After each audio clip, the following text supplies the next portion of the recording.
अकोला शहरातील गांधी चौक परिसरात एका महिला ग्राहकाला कपडे विक्रेत्याकडून मारहाण झाल्याचा प्रकार गुरुवारी सायंकाळच्या सुमारास घडल्याने वातावरण चांगलेच तापले आहे। या घटनेमुळे अतिक्रमणधारकांच्या वाढत्या दादागिरीचा मुद्दा पुन्हा एकदा चर्चेत आला आहे।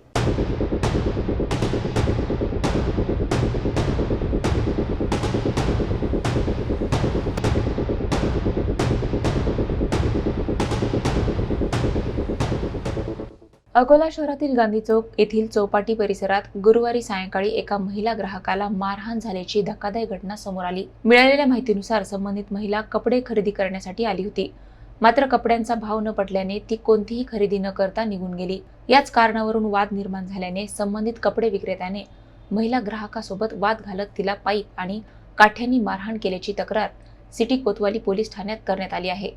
घटनेची माहिती मिळताच महानगरपालिकेचे उपमहापौर अमोल गोगे आणि त्यांच्या सहकाऱ्यांनी घटनास्थळी धाव घेत हस्तक्षेप केला। त्यांनी संबंधित महिलेला वादातून बाहेर काढत तिला मदत केली। तसेच या प्रकरणाची गंभीर दखल घेत संबंधितांवर कठोर कारवाई करण्याची मागणी पोलीस प्रशासनाकडे करण्यात आली। अशा प्रकारे सर्वसामान्य नागरिकांशी दादागिरी करणाऱ्या व्यक्तींवर कठोर कारवाई व्हावी अशी मागणीही यावेळी करण्यात आली।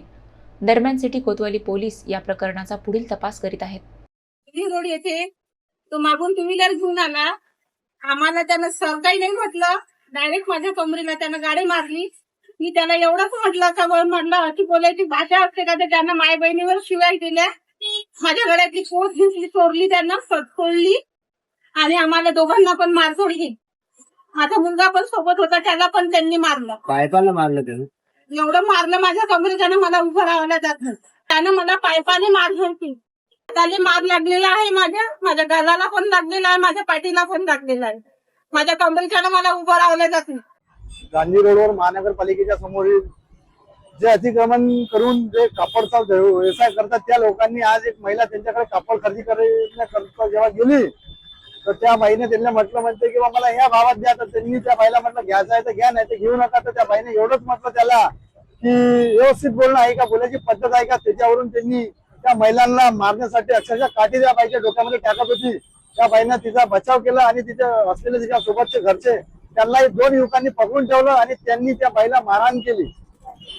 असे जर हे अतिक्रमण धारक जर असे करत असतील तर आपण माझी SP सरांना सुद्धा विनंती आहे की अशा लोकांचा तात्काळ आपण बंदोबस्त करावा।